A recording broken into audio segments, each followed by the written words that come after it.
Right నమస్తే. ప్రస్తుతం మనతో పాటు బీజేపీ సీనియర్ నాయకులు మాధవీలత గారు ఉన్నారు. మేడం, ఢిల్లీ ఎట్లా చూస్తారు? ఢిల్లీలో బీజేపీ జెండా ఎగరబోతుంది ఢిల్లీ కోటలో, ఎట్లా చూస్తారు? ఆనందోత్సవం కింద చూస్తా తమ్మి. అసలైన దీపావళి వచ్చిందని చూస్తా తమ్మి. మా రామరాజ్యం స్థాపనకి రెండో అడుగు ముందుకు వెళ్ళిపోయింది. ఒక మహారాష్ట్ర అయిపోయింది, ఇదైంది. అంటే జనవరిలో సంవత్సరం అయింది తండ్రి అయోధ్యలో రామరాజ్య స్థాపితమయ్యి. దానికి అద్భుతంగా రాముడు మాకు ఇంకొక గిఫ్ట్ ఇచ్చిండు, బహుమానం ఇచ్చిండు. ఢిల్లీ గెలిపించి న్యాయం గెలిచే, ధర్మం గెలిచే. అంటే ఢిల్లీలో ఉన్న ఏదైతే గత ప్రభుత్వం అటు సీఎం కానీ డిప్యూటీ సీఎం వాళ్ళ సీట్లు కూడా ఓడిపోయిన పరిస్థితి. సో ఎట్లా చూడొచ్చు అంటారు?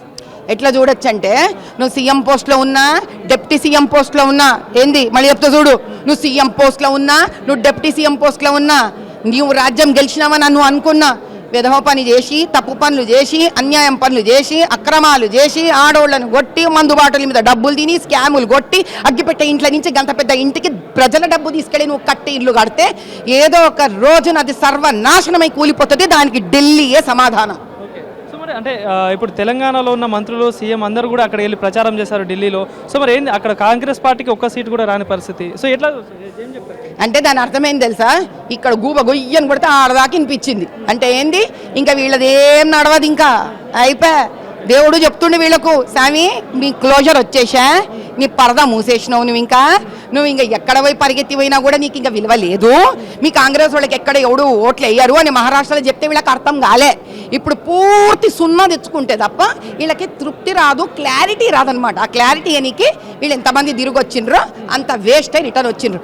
ఆయన తిరగడానికి నువ్వు ఏం చేసినావో చెప్పాలి కదా స్వామి. తిరుగుతుంటే నువ్వు ఏం చేయకుండా ఏం చెప్పి తిరుగుతావు?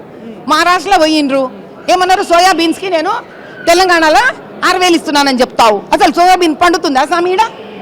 అబద్ధాల మీద ఎన్ని దినాలు, ఇదే గాలి మేడల్లాగా ఎన్ని దినాలు నిలబెడతావా రాజకీయాలు? అబద్ధాల మీద నడవలే. అందుకే ఢిల్లీలో ఇప్పుడు ఇక్కడ కూడా ఇష్టం వచ్చినా నడుస్తుంది. బీసీలకు అన్యాయం జరుగుతుంది. నువ్వేమో కులాల వర్గీకరణ చేస్తేవి, విరగొడుతీవి. సరే ఇరగొట్టినావు, బీసీలకు న్యాయం చేయాలా లేదా? అట్లాంటప్పుడు ఉన్న వాళ్ళ రిజర్వేషన్ కూడా నువ్వు 10% లాగేసుకుంటావు ముస్లింలకు ఇచ్చి. ముస్లింలు ఎవరు ఇప్పుడు మరి కుల వర్గీకరణలో వస్తారా, మైనారిటీల కింద వస్తారా?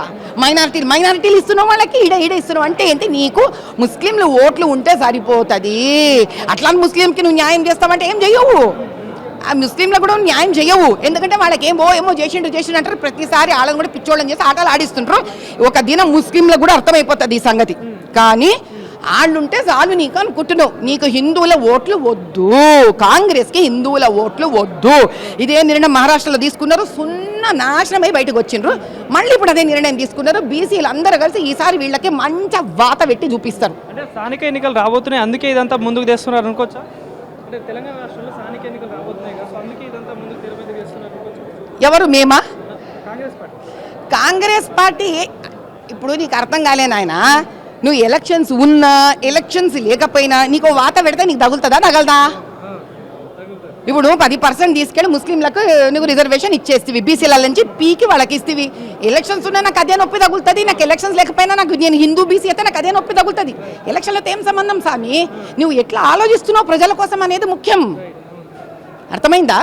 అంటే నీకు హిందూ బీసీ ప్రజలు నీకు వద్దు, మొహం మీద కొట్టి చెప్తున్నావు నువ్వు. ఇంతకన్నా మనమేం కాలే, అంతే. సో ఢిల్లీ కోటలో కూడా గత 28 సంవత్సరాల తర్వాత బీజేపీ అధికారంలో రాకపోతుంది. సో అభివృద్ధి దిశలో మరి ఢిల్లీ ఈసారైనా ముందుకు వెళ్తుందా అంటే ఏం చెప్తారు? ఈసారైనా ముందు వెళ్తుంది. అదే దీప్యమానంగా వెళుతుంది. ఏదో న్యూయార్క్లో, లండన్లో చూడు కాదు, ఇప్పుడు చూస్తారు మీరు. అస్సలైన భారతదేశ రాజధానిని ఇప్పుడు చూస్తారు. ఇక్కడి నుంచి 5 ఏళ్లలో ఇప్పుడు చూడండి దేదీప్యమానంగా. ఆయన ఏడో 10వ స్థానంలో ఉంటే ఆర్థికంగా ఎత్తి తీసుకొచ్చి 5వ స్థానంలో కూర్చోబెట్టిండు నరేంద్ర మోదీ గారు, ప్రధానమంత్రి గారు. ఈ 5 ఏళ్లలో అసలు ఒక క్యాపిటల్ సిటీ, ఒక రాజధాని ఎట్లా ఉండాలి అనేది భారతదేశాన్ని చూపిస్తాడు. 140 కోట్ల జనాభా దేశమయ్యా ఇది. అంటే ఢిల్లీ ఫలితాలు తెలంగాణ రాష్ట్రంలో ప్రభావం ఉంటుంది అంటే రాబోయే ఎన్నికల్లో దీని ప్రభావం ఉంటుందా అంటే? ఖచ్చితంగా ఉంటుందయ్యా. ఎందుకంటే ఇది రాజకీయాలకు సంబంధించింది కాదు, ప్రజలలో వస్తున్న జాగ్రత్త ఇది. అంటే మహారాష్ట్రలో ప్రజలు ఏం చేసినారు, కళ్ళు తెరుచుకున్నారు, అర్థం చేసుకున్నారు. దాన్ని చూసి ఢిల్లీ వాళ్ళు ఏం చేసుకున్నారు, తెలుసుకున్నారు, కళ్ళు తెరుచుకున్నారు. దాన్ని చూసి తెలంగాణ వాళ్ళు ఏం చేస్తారు, కళ్ళు తెలుసుకుంటారు.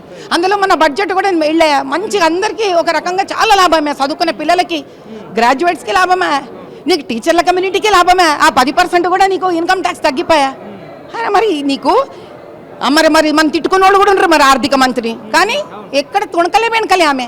నీట్గా చేసుకుంటే ఏ కాడికి వచ్చింది ఈరోజు అంటే ఈరోజు అందరూ మనని ఇష్టపడే పరిస్థితికి వచ్చిండ్రు వాళ్ళంటే అందరూ అంటే ఎవరు సామాన్య ప్రజలు ఒక ఓటర్ కాబట్టి ఎవడెవడికొచ్చేసే అవసరం లేదు భారతదేశంలో భారతీయ జనతా పార్టీ ఓటర్కి ఏది మంచో అది మాత్రమే ఆలోచిస్తారు అది మాత్రమే చేస్తారు థ్యాంక్ యూ